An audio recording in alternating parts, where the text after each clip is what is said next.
চলে এলাম আপনাদের মাঝে শীতকালীন সবজির দুর্দান্ত মজাদার একটি রেসিপি নিয়ে। যে যেখানে থেকেও ভালো থেকেও সুস্থ থেকেও সবার জন্য দোয়া রইল। তো আজকের রেসিপিটা প্রথম থেকে শেষ পর্যন্ত দেখার অনুরোধ রইল, তো দেখতে থাকুন।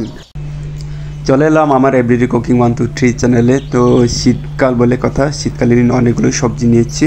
তো সিমগুলো ভালো করে ধুয়ে এভাবে কেটে নিলাম, আর আলুর শুকলাগুলো ফেলে দিয়ে আলুগুলো ভালো করে পরিষ্কার করে আলু সবজিগুলো এভাবে ধুমো করে কেটে নিলাম। এরপর পেঁয়াজগুলো কুচিয়ে নিলাম, আর এখানে আছে কাঁচামরিচগুলো ফালি ফালি করে নিলাম। আর দেখতে পাচ্ছেন যে শীতকালীন টমেটোগুলো এভাবে লম্বালম্বি করে কেটে নিলাম। আর কিছু মটরশুঁটি নিয়ে নিলাম, এখানে 200 গ্রামের মতো হবে মটরশুঁটি। আর রেসিপির জন্য এখানে নিলাম কয়েক পিস মিরকা মাছের পিস। তো মাছগুলো খুব ছোট ছিল, তাই মাছগুলো ভালো করে পরিষ্কার করে ধুয়ে নিলাম। তো মাছগুলো ভেজে নেওয়ার জন্য হালকা পরিমাণ হলুদ মিক্স করে নেব, হালকা পরিমাণ লবণ, এতে মাছগুলো সহজে ভেঙে যায় না, মাছগুলো ভেজে নিতে খুব সুবিধা হয়। তো ভালো করে মিক্স করে নিতে হবে, একটু ভালো করে মিক্স করে নেব। তো হলুদের সাথে মাছগুলো মিক্সিং করা একদম হয়ে গেছে, মাছগুলো ভেজে নিতে হবে। তো এই ফাঁকে সামান্য তেল যোগ করে নেব মাছগুলো ভেজে নেওয়ার জন্য। তো কড়াইয়ের তেলটা আমি গরম করে নিলাম, মাছগুলো ভেজে নিচ্ছি।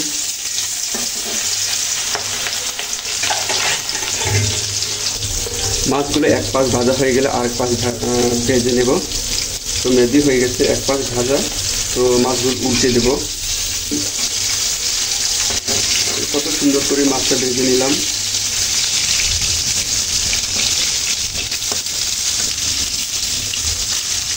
তো বন্ধুরা, মাছগুলো অনেক সময় নিয়ে ভেজে নিলাম। তো মাছ ভাজা আমার একদম হয়ে গেছে, মাছগুলো উঠিয়ে নেব।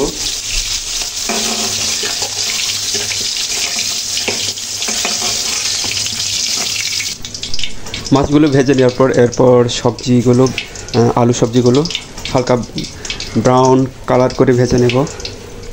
আলুগুলো এই কারণে ভেজে নিচ্ছি, কারণ এইটা নতুন আলু, খেতে তেমন বেশি ভালো লাগে না, পানসা লাগে। তো হালকা করে ভেজে নিলে এটা খেতে দারুণ ভালো লাগবে।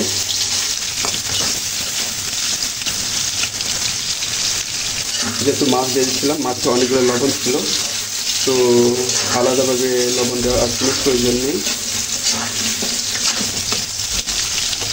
আলু সবজিগুলো প্রায় বাদামি কালার করে ভেজে নিলাম। এরপর শিম সবজিগুলো হালকা করে ভেজে নেব।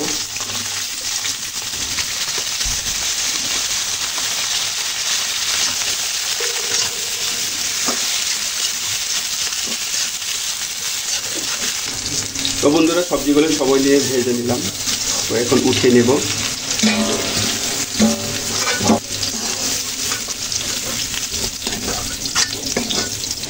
সবজিগুলো ভাজা হয়ে গেছে, তো কুচিয়ে রাখা পেঁয়াজগুলো অ্যাড করে দেব।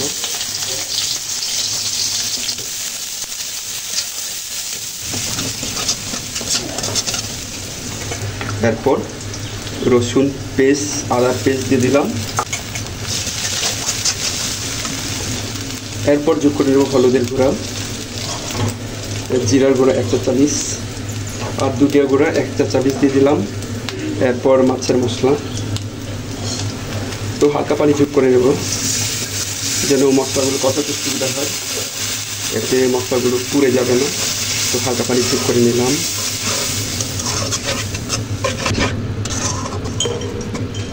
এরপর যোগ করে নিলাম আমার স্বাদ মতো লবণ, চাইলে আপনি বাড়িয়ে বা কমিয়েও নিতে পারেন।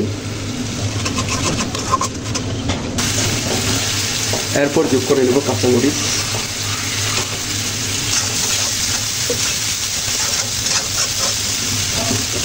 তো বন্ধুরা, মশলাগুলো ভালো করে কষে নিলাম, মশলা থেকে একদম তেল ছেড়ে দিয়েছে, তার মানে আমার মশলা কষা একদম হয়ে গেছে।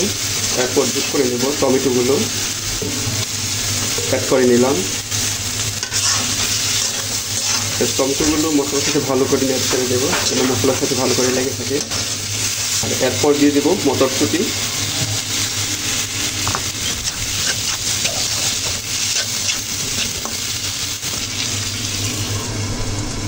ঢাকনা দিয়ে নিলাম। যে যেখান থেকে দেখছো লাইক দিয়ে দেখে নিও, লাইক দিলে মোটিভেট হই, ভিডিও করার আগ্রহ জাগে, আর বন্ধুদের মাঝে শেয়ার করে দিও। তো আজকের এই ভিডিওটা কেমন হয়েছে তা জানিয়ে কমেন্ট করে দিও। আর আপনি যদি আমার এই চ্যানেলে নতুন হয়ে থাকেন তো সাবস্ক্রাইব করে দিও, আর ফেসবুকে যদি দেখে থাকেন তো ফলো দিয়ে পাশে থেকে যেও। আর ইতিমধ্যে যারা যারা আমার এই চ্যানেলে যুক্ত হয়েছেন সবাইকে অসংখ্যবার ধন্যবাদ রইল।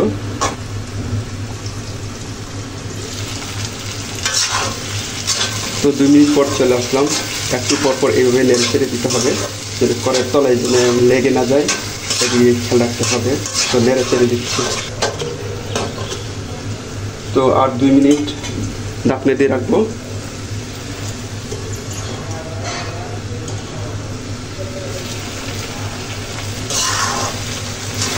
তো 2 মিনিট সময় নিয়ে সবজিগুলো কষিয়ে নিলাম। তো একদম কষানো হয়ে গেছে। এরপর ভেজে রাখা সবজিগুলো অ্যাড করে দিলাম।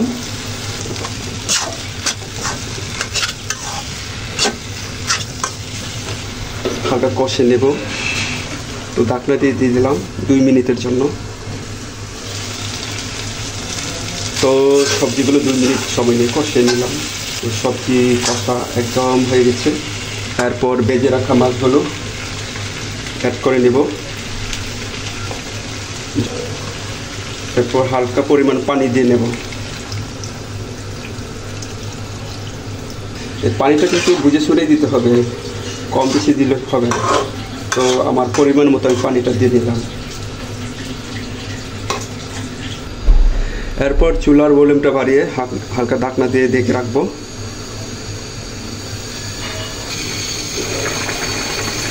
কিছু সময় নিয়ে রান্না করার পর প্রায় আমার সবজিটা হয়ে আসছে।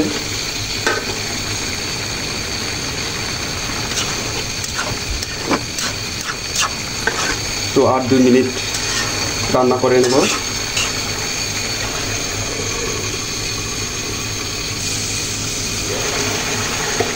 তো কিছু সময় নিয়ে সবজিগুলো রান্না করে নিলাম। একদম হয়ে গেছে, তরকারির ঝোলটা শুকিয়ে ক্ষীর হয়ে গেছে। তো বন্ধ করে দিব, চুলার আগুনটা বন্ধ করে দিলাম। তো আজকের এই রেসিপিটা পরিবেশন করার জন্য একদম রেডি। তো আজকের এই ভিডিওটা যদি ভালো লাগে তো পরবর্তী ভিডিও দেখার জন্য আমন্ত্রণ রইল। তো আজকে এ পর্যন্তই। আল্লাহ হাফেজ। তো সবাই ভালো থাকবেন, সবাই সুস্থ থাকবেন।